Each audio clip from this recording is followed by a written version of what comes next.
Bonjour et bienvenue sur serrerlesboulons.fr.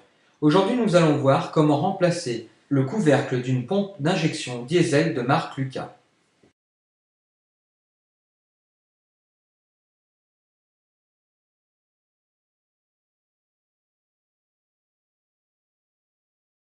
Commencez par enlever le tuyau de retour situé ici.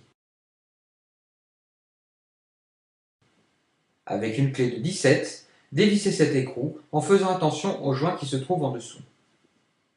Désaccouplez le câble d'accélérateur. Faites sauter la rotule en plastique avec un tournevis, avec précaution pour ne pas la casser. Faites la même chose pour la commande du starter. Avec une clé ou une douille de 8, enlevez le câble de starter automatique. Pas besoin d'enlever l'écrou. Avec une BTR de 5, desserrez le bouchon. Avec une douille de 10, desserrez l'axe de l'accélérateur doucement en maintenant une pression dessus, car il y a un ressort dessous. Puis retirez-le. Faites attention à la rondelle ici, qu'il ne faudra pas oublier de remettre au remontage. Avec un petit tournevis, faites sortir le cache avec le ressort. Avec une Torx de 25, desserrez les 4 vis et avec une clé de 10, desserrez l'axe du starter. Il ne faut pas l'enlever, juste le desserrer. Enlevez le bouchon ici. Avec une BTR de 8, desserrez ce bouchon. Avec une Torx de 25, finir de dévisser les vis qui maintiennent le couvercle. Levez délicatement le couvercle en appuyant sur l'axe pour le laisser rentrer à l'intérieur. Voici donc l'intérieur d'une pompe. La pièce qui s'use, c'est l'intérieur du couvercle. Ce que l'on va faire, c'est remplacer les joints toriques qui se trouvent ici, ainsi que le couvercle. Il existe des kits pour chaque modèle de pompe. Avec un petit tournevis, sortez les ressorts et les joints toriques. Souvenez-vous bien de l'emplacement. Prenez les joints toriques et commencez par mettre celui d'en haut, en vous aidant du tournevis pour le faire rentrer dans la rainure. Faites la même chose avec le deuxième. Nettoyez les contours en évitant de mettre de la saleté à l'intérieur de la pompe. Prendre le nouveau couvercle et vérifier que vous avez le bon en le comparant avec le vieux couvercle.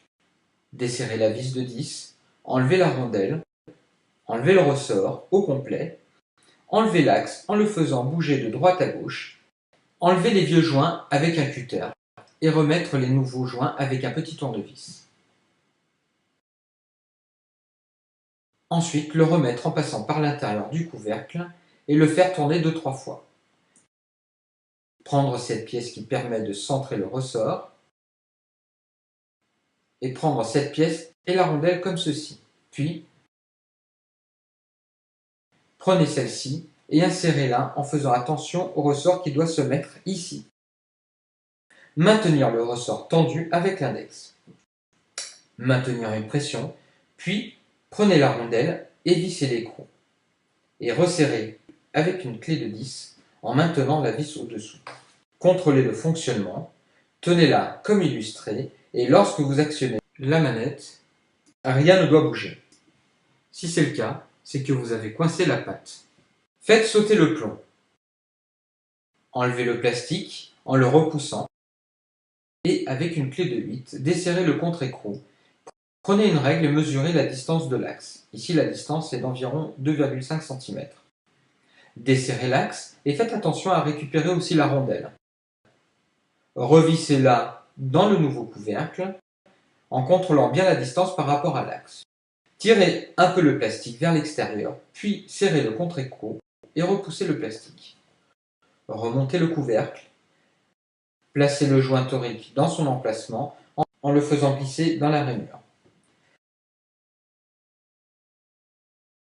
Maintenez cette pièce à la verticale, puis la faire entrer dans le trou.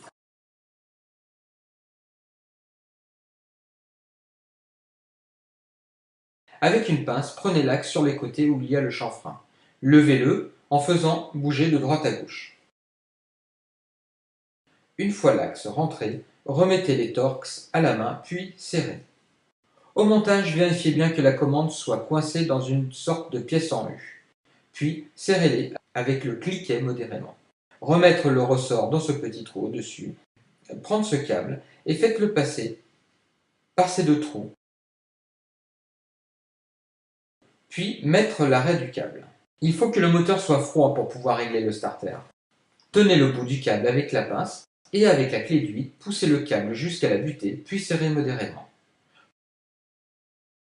Contrôlez la tension du câble et vérifiez bien qu'en appuyant comme illustré, le levier ne bouge pas. Avec une clé BT1 de 8, contrôlez le serrage du support du bouchon et avec une BTR de 5, mettre le bouchon puis serrez-le modérément. S'il vous a été fourni avec votre kit, remplacez cette pièce ainsi que le ressort. Puis, glissez-le comme illustré. Il faut que le bas du ressort bute ici et que le haut bute sur cette pièce comme ceci. Comme vous le voyez, le trou a un méplat qui doit rentrer dans l'axe. Commencez par faire entrer le levier dans l'axe et, avec votre doigt, mettre le ressort en contrainte, puis enfoncez la pièce au maximum. Levez l'axe avec une pince au maximum car elle a parfois tendance à redescendre. Ensuite, prenez la rondelle et l'écrou et serrez-la modérément. Contrôlez si tout fonctionne correctement. Remettre le câble d'accélérateur dans son logement. Contrôlez le stop forcé pour voir s'il fonctionne comme illustré. Remettre les commandes rotules en plastique. Prendre les joints neufs qui sont livrés dans le kit et placez-les sur cette vis. Cette vis est particulière car elle comporte un clapet à l'intérieur. Contrôlez en la secouant. Vous devez entendre le bruit d'une pièce qui bouge à l'intérieur.